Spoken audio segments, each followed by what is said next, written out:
नमस्कार दोस्तों, आपका स्वागत है आपके अपने यूट्यूब चैनल स्मार्ट स्टडी में। दोस्तों, जैसा आप लोगों को पता है कि कांस्टेबल की एग्ज़ाम चल रही है। क्या है? कांस्टेबल का एग्ज़ाम चल रही है और आज की जो है सेकंड शिफ्ट का एग्ज़ाम हो चुका है। आज की इस क्लास में हम लोग देखने वाले हैं कांस्टेबल की सेकंड शिफ्ट में पूछे गए जीके, जीएस, करंट अफेयर के क्वेश्चन। ये क्वेश्चन जो होंगे रियल क्वेश्चन होंगे और आज की सेकंड शिफ्ट में पूछे हुए रियल क्वेश्चन हैं। ठीक है, तो बिना टाइम वेस्ट किए आज की क्लास को हम स्टार्ट करते हैं। उससे पहले यदि आप लोग अभी तक स्मार्ट स्टडी यूट्यूब चैनल को सब्सक्राइब नहीं किए हैं तो चैनल को सब्सक्राइब कर लीजिए, बेल आइकन को प्रेस कर लीजिए ताकि आने वाली वीडियो का नोटिफिकेशन सबसे पहले आप लोगों को मिल सके। जो लोग अभी तक स्मार्ट स्टडी के ऑफिशियल टेलीग्राम चैनल को ज्वाइन नहीं किए हैं वो सभी लोग टेलीग्राम चैनल को ज्वाइन कर लीजिए। टेलीग्राम चैनल की लिंक जो है आपको डिस्क्रिप्शन बॉक्स में मिल जाएगी। कहाँ मिल जाएगी लिंक? लिंक जो है आप लोगों को डिस्क्रिप्शन बॉक्स में मिल जाएगी। ठीक है, तो लिंक पर क्लिक करके आप लोग जरूर ज्वाइन होइए। ठीक है, तो हम क्लास को स्टार्ट करते हैं और पहला क्वेश्चन आ रहा है स्क्रीन पर। पहला क्वेश्चन पूछा गया था कि ललित कला अकादमी की स्थापना किस वर्ष की गई? ललित कला अकादमी की स्थापना किस वर्ष की गई? ऑप्शन दिए हुए थे 1952, 1954, 1955 या 1960। तो ललित कला अकादमी की स्थापना जो है वो की गई थी 1954 में। कब की गई थी? 1954 में की गई थी। ऑप्शन नंबर बी करेक्ट है, 1954। ललित कला अकादमी की स्थापना 1954 में भारत सरकार द्वारा की गई थी। किसके द्वारा? भारत सरकार द्वारा की गई थी। यह संस्था भारतीय चित्रकला, मूर्तिकला और कला के अन्य रूपों को प्रोत्साहित करती है। अकादमी का उद्देश्य कलाकारों को प्रशिक्षण और मार्गदर्शन के अवसर प्रदान करना है। इसने जो है भारतीय कला को राष्ट्रीय और अंतर्राष्ट्रीय मंच पर पहचान दिलाई है। अकादमी पुरस्कार और पारदर्शियों के माध्यम से कला का संरक्षण करती है। यह आधुनिक और पारंपरिक कला दोनों को बढ़ावा देती है। सही जवाब है ऑप्शन नंबर बी करेक्ट है, 1954। अगला क्वेश्चन है कि पृथ्वी का जुड़वा बहन कहे जाने वाले ग्रह का नाम क्या है? पृथ्वी को जुड़वा बहन कहे जाने वाले ग्रह का नाम क्या है? मंगल, शुक्र, बृहस्पति या फिर शनि? पृथ्वी की जुड़वा बहन कहे जाने वाले ग्रह का नाम क्या है? उसका नाम जो है शुक्र है। क्या? शुक्र को पृथ्वी की जुड़वा बहन कहा जाता है। क्या कहा जाता है? शुक्र को जो है, वेनस को जो है पृथ्वी का जुड़वा बहन कहा जाता है। इसके आकार, घनत्व और संरचना पृथ्वी के समान है। हालांकि इसका वातावरण अत्यधिक गर्म और विषैला यानी कि विषैली गैसों से भरा हुआ है।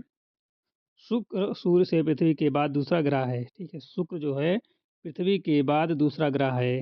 अंतरिक्ष विज्ञान में यह ग्रह भूगर्भ और जलवायु अध्ययन के लिए महत्वपूर्ण है। शुक्र की सतह और वायुमंडल पृथ्वी की तुलना में बहुत अलग है। ऑप्शन नंबर बी करेक्ट है, शुक्र। अगला क्वेश्चन है कि रामकृष्ण मिशन की किसने स्थापना की? राम रामकृष्ण मिशन की स्थापना किसने की? स्वामी विवेकानंद, रामकृष्ण परमहंस, महर्षि दयानंद या अन्ना हजारे? तो रामकृष्ण मिशन की स्थापना जो है वो की थी option number A check, Swami Vivekananda ने जो है कब की थी? 1897 में की थी रामकृष्ण मिशन की स्थापना। इसका उद्देश्य जो था वो शिक्षा, सामाजिक सेवा और धार्मिक जागरूकता को बढ़ाना था। शिक्षा, सामाजिक सेवा और धार्मिक जागरूकता को बढ़ाना था। मिशन ने स्वास्थ्य, शिक्षा और राहत कार्यों में योगदान दिया। मिशन ने जो है शिक्षा, स्वास्थ्य और राहत कार्यों में योगदान दिया। रामकृष्ण मिशन से समाज में मानवता और सेवा की भावना प्रबल हुई। क्या हुई? रामकृष्ण मिशन से समाज में मानवता और सेवा की भावना प्रबल हुई। स्वामी विवेकानंद के नेतृत्व में मिशन जो है भारत और विदेश में लोकप्रियता हासिल की है। यह संगठन आज भी सामाजिक और धार्मिक कार्यों में सक्रिय है। ठीक है, यह संगठन में आज भी धार्मिक और धार्मिक कार्यों में सक्रिय है। ठीक है, धार्मिक और सामाजिक कार्यों में जो सक्रिय है। अगला क्वेश्चन है राष्ट्रीय विकास परिषद का गठन कब किया गया? राष्ट्रीय विकास परिषद का गठन कब किया गया? 1950, 1952, 1956 या 1960? तो सही जवाब है 1952 में। राष्ट्रीय विकास परिषद यानी एनडीसी का गठन 1952 में हुआ। इसका उद्देश्य योजना आयोग और राज्यों के बीच समन्वय स्थापित करना था। एनडीसी आर्थिक विकास और नीतियों के लिए सर्वोच्च संस्था है। इसमें प्रधानमंत्री, अध्यक्ष और केंद्रीय मंत्री सदस्य होते हैं। ऑप्शन नंबर बी करेक्ट है, 1952। और एनडीसी विकास योजना की निगरानी और नीति निर्धारण में योगदान देती है। यह राष्ट्रीय और क्षेत्रीय विकास के लिए मार्गदर्शन प्रदान करती है। अगला क्वेश्चन है 1000 से 1026 ईस्वी के मध्य महमूद गजनवी ने भारत पर कितनी बार आक्रमण किया? 15, 17, 20 या 22? तो उन्होंने जो किया था वो किया था 17 बार आक्रमण किया था। महमूद गजनवी ने जो है 1000 से 1026 ईस्वी के बीच में भारत पर लगभग 17 आक्रमण किए। उनका उद्देश्य दौलत और धार्मिक संपत्ति को लूटना था। क्या था उनका उद्देश्य? दौलत और धार्मिक संपत्ति को लूटना था। आक्रमण मुख्यतः उत्तर भारत और गुजरात के मंदिरों पर केंद्रित थे। इन्हें भारतीय राजाओं और साम्राज्यों की क्षति पहुंची। महमूद गजनवी का इतिहास भारतीय सैन्य इतिहास में उल्लेखनीय है। इन आक्रमणों से सामाजिक और धार्मिक संरचनाओं पर प्रभाव पड़ा। सही जवाब जो है वो ऑप्शन नंबर बी है, 17 बार। अगला क्वेश्चन है कि विश्व प्रसिद्ध शिल्प मेला के लिए प्रसिद्ध सज्र कुंड किस राज्य में स्थित है? राजस्थान, गुजरात, उत्तर प्रदेश, मध्य प्रदेश? सही जवाब है option number A. Option number A correct है, गुजरात में स्थित है। ये सज्र कुंड मेले के लिए राजस्थान प्रसिद्ध है। यह मेला हस्तशिल्प कला और सांस्कृतिक वस्त्रों के लिए विश्व भर में प्रसिद्ध है। मेला हर वर्ष जनवरी में आयोजित होता है। यह कलाकारों और शिल्पकारों के लिए अंतर्राष्ट्रीय मंच प्रदान करता है। और सज्र कुंड मेला पर्यटन और सांस्कृतिक आदान प्रदान का केंद्र बन चुका है। राजस्थान की कला और संस्कृति का प्रमुख स्थल निधि बना है। अगला क्वेश्चन है प्रतिध्वनि किसे कहते हैं? प्रतिध्वनि किसे कहते हैं? आवाज का परावर्तन, आवाज का अवशोषण, ध्वनि की गति या ध्वनि का संलयन। प्रतिध्वनि किसे कहते हैं? तो प्रतिध्वनि जो कहते हैं ऑप्शन नंबर ए को कहते हैं आवाज का परावर्तन को जो है प्रतिध्वनि कहते हैं। प्रतिध्वनि को आवाज का परावर्तन है। यह ध्वनि ठोस वस्तु से टकराकर वापस आती है, इसे प्रतिध्वनि कहते हैं। या विशेष रूप से लंबी दूरी पर सुनाई देती है। प्रतिध्वनि से ध्वनि की दिशा और दूरी का अनुमान लगाया जा सकता है। इसका उपयोग गुफा और खुले मैदान में आसानी से देखा जा सकता है। कहाँ देखा जा सकता है? गुफा और खुले मैदान में आसानी से देखा जा सकता है। ध्वनि विज्ञान में प्रतिध्वनि एक महत्वपूर्ण अवधारणा है। ध्वनि विज्ञान में प्रतिध्वनि एक महत्वपूर्ण अवधारणा है।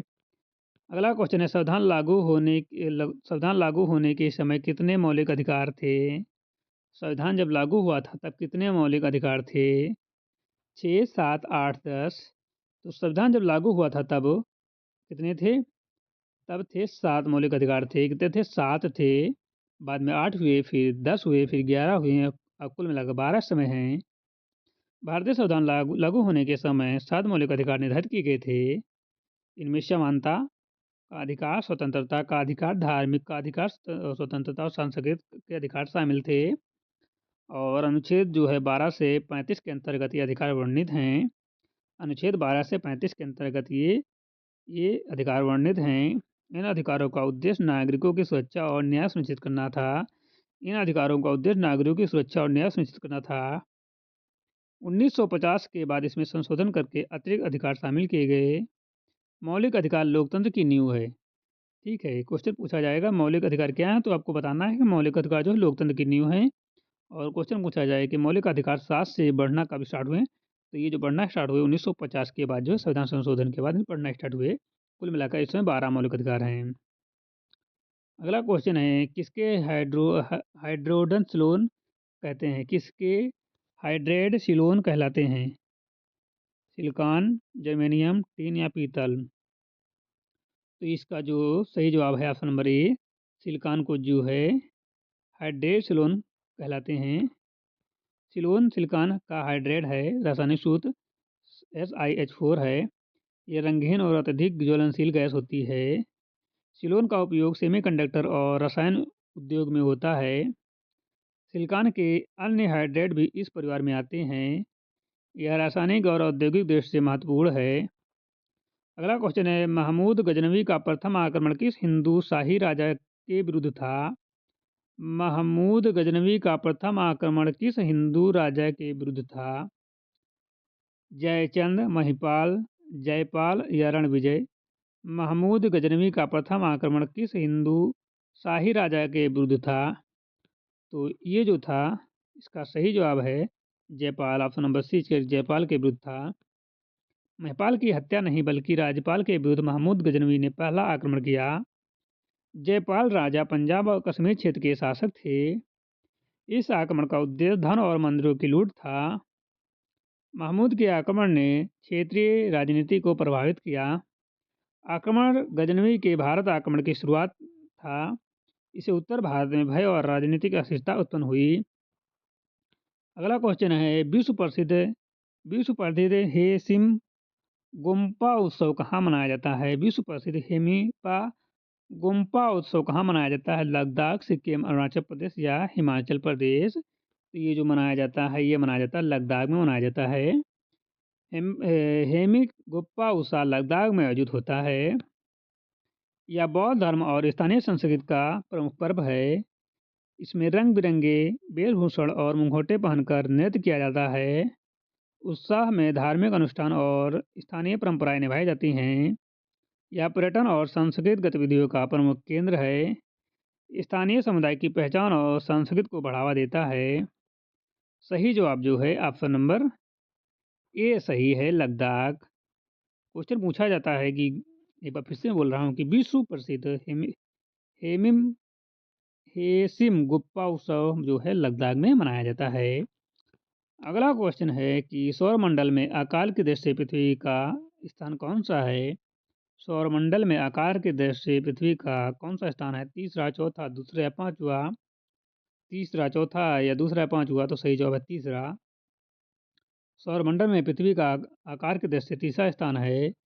यह बुध और शुक्र के बाद आता है। बुध और शुक्र के बाद आता है। पृथ्वी का व्यास लगभग 12,742 किलोमीटर है।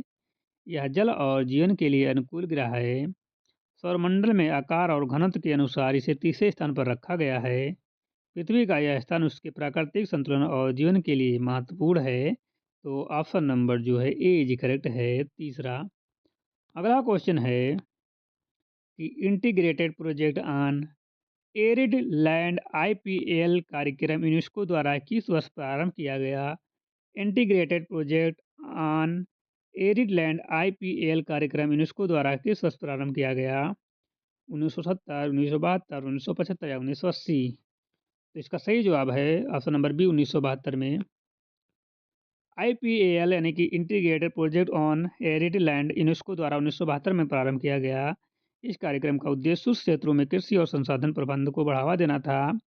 आईपीएल में जल संरक्षण, मिट्टी सुधार और स्थानीय कृषि तकनीक शामिल हैं। इससे शुष्क क्षेत्रों में उत्पादन क्षमता और जीवन स्तर पर सुधार हुआ। विश्व भर में शुष्क भूमि के अध्ययन और प्रबंधन के लिए यह कार्यक्रम महत्वपूर्ण है।